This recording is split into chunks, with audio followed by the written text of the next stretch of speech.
از زوال آفتاب تا نیمه شب نماز را به پای دار و از قرآن صبحگاهی غفلت مکن، زیرا تلاوت قرآن صبحگاهی مشهود است.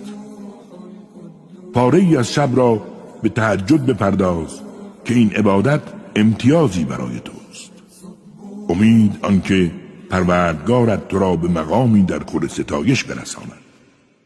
و بگو پروردگارا، مرا به راستی و صداقت داخل کن و صادقانه و سرافراز خارج ساز و همواره از سوی خودت حجتی یاری کننده برای من قرار بده.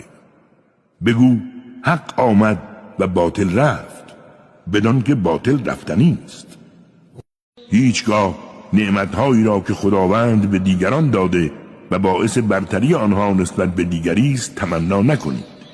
بدانید مردان را از دستاوردشان بهره و نصیبی است و زنان را نیز از دستاوردشان بهره و نصیبی.